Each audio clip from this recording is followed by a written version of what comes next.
The world number one just called the PGA Championship pins absurd. Scottie Scheffler stood over a putt on the 14th hole, a green shaped like a microphone, a pin balanced on the very top, and admitted he'd never seen anything like it in his life. He consulted veteran caddies who have seen it all. Their answer? Maybe Shinnecock. The same Shinnecock where putts rolled off greens, the same Shinnecock that broke the USGA. Now, Sheffler is speaking out, and the golf world is absolutely stunned. Scottie Scheffler entered the 2026 PGA Championship at Aronimink as the man to beat, the defending champion, the world number one, the owner of 4 major titles, and a record of dominance that had redefined the modern game. After Thursday's first round, he was right where everyone expected him to be, tied for the lead at 3 under par. The Wanamaker Trophy seemed to have his name on it. Then, Friday happened. The wind arrived first, gusts up to 25, even 30 miles per hour, whipping through the Pennsylvania pines and turning every iron shot into a guessing game. Then came the pins, and then came the collapse. Sheffler opened his second round on the 10th tee and promptly missed his first 6 fairways in a row. Not a single drive found the short grass. By the time he reached the 13th hole, he had already carded bogeys on 3 of his first 4 holes. The lead was gone, the red numbers were gone, and the world number one looked utterly lost.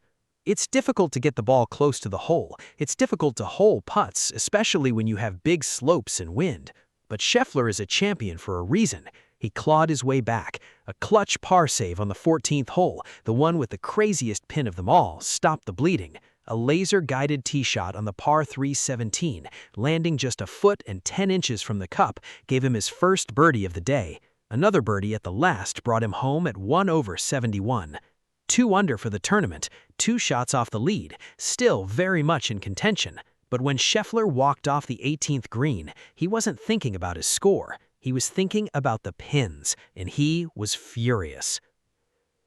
The media center at Aronimink has seen its share of frustrated champions, but what Scottie Scheffler said on Friday afternoon was something else entirely. Most of the pins today were, kind of absurd, Scheffler said, his voice flat, his eyes tired. Let me read that again. Kind of absurd. The world number one, a man who has won 20 PGA Tour titles, who has faced the most diabolical setups at the US Open and the Masters, chose that word deliberately. Not challenging, not difficult, absurd. This is the hardest set of pin locations that I've seen since I've been on tour, and that includes US Opens. That includes Oakmont. Oakmont is the course that has broken the spirits of the game's greatest players for more than a century. Its greens are legendary for their severity, and Scheffler was saying that Aronimink, the Donald Ross classic that many predicted would be torn apart by modern bombers, had surpassed it. But Scheffler wasn't relying on his own judgment alone. Before he spoke, he did his homework. He walked over to Justin Rose's caddy, Mark Fulcher, a man who has seen more major championships than most players ever will. He asked Fulcher and his own caddy, Ted Scott, a simple question. Have you seen anything like this? Their answer was chilling.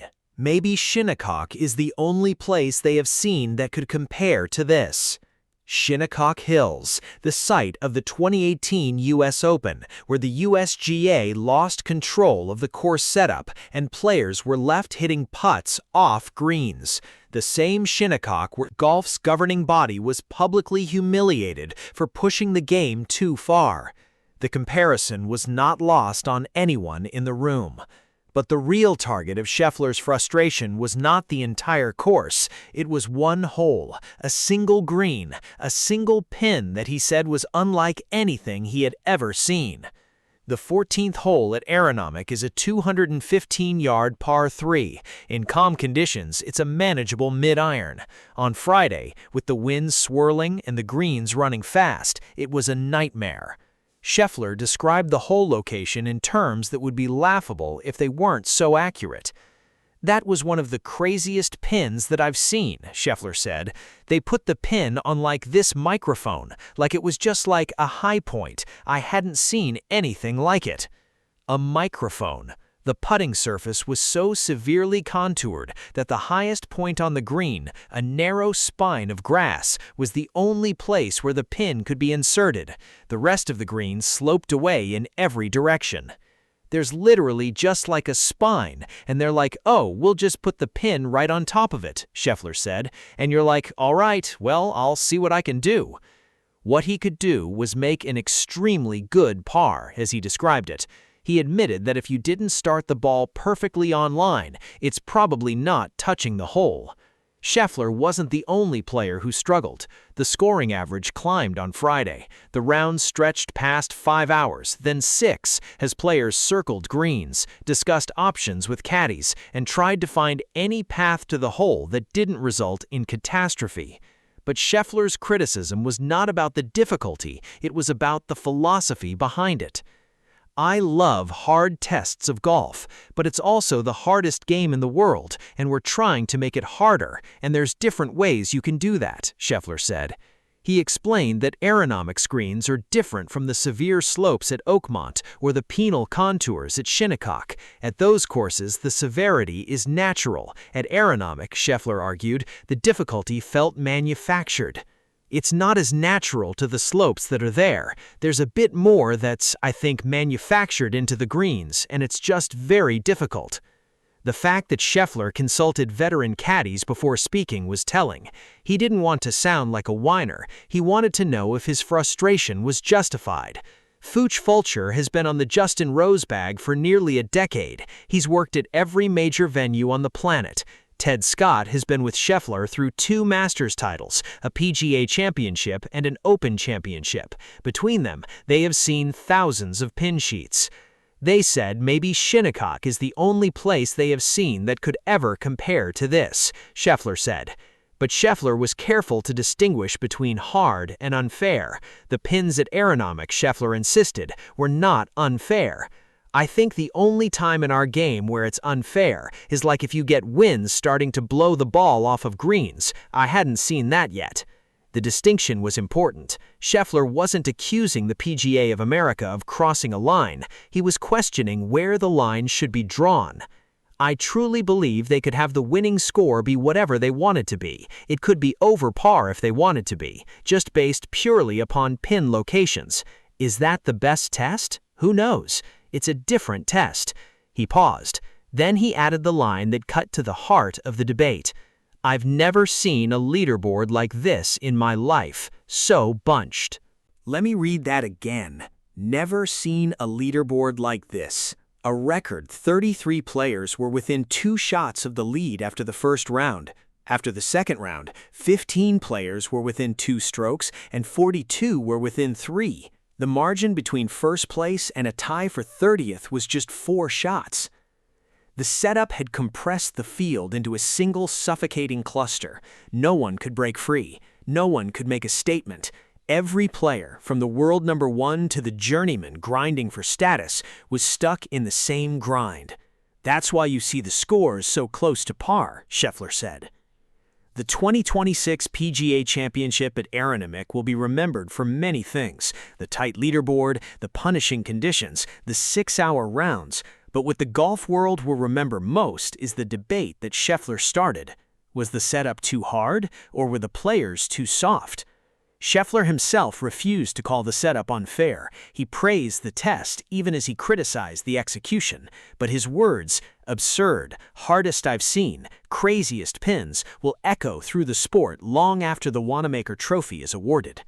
Justin Thomas, who also struggled with the setup, echoed Scheffler's concerns but added a technical critique that cut even deeper. Every green speed has a percentage that a ball will not stay, Thomas said. So I would like to think and hope that anybody who is setting a golf course is not going to put a pin in that percentage. Let me read that again. A ball that literally will not stay on the green. That is not a test of skill. That is a lottery. Shane Lowry, the 2019 Open champion, was more philosophical. He noted that Augusta National will often follow a borderline pin with a more forgiving one. At Aronimink, there was no let-up. The difficulty was relentless. Chris Gotterup, who shot the round of the day, a 5 under 65, chose his words carefully. I don't think it's unfair by any stretch of the imagination, he said, but he added that the pace of play, you're not going to get any 4.5-hour rounds out here, was a direct consequence of the difficulty. The fans, for their part, seemed to love every minute of it. Social media was filled with reactions that ranged from gleeful to vindictive. Watching the world's best players struggle, watching them miss putts they normally make, watching them three-putt from 6 feet, watching them throw their hands up in frustration, was, for many, exactly what a major championship should be. But Sheffler, ever the competitor, wasn't interested in entertainment, he was interested in fairness. And the question that lingers is whether the PGA of America pushed Aronimink too far. Major championships are supposed to be the most difficult challenges in golf, Sheffler said, but there's a difference between difficult and arbitrary. The PGA Championship will crown a champion on Sunday, the Wanamaker Trophy will be awarded, the $3.6 million winner's check will be presented, but the debate that Sheffler started will not end when the final putt drops.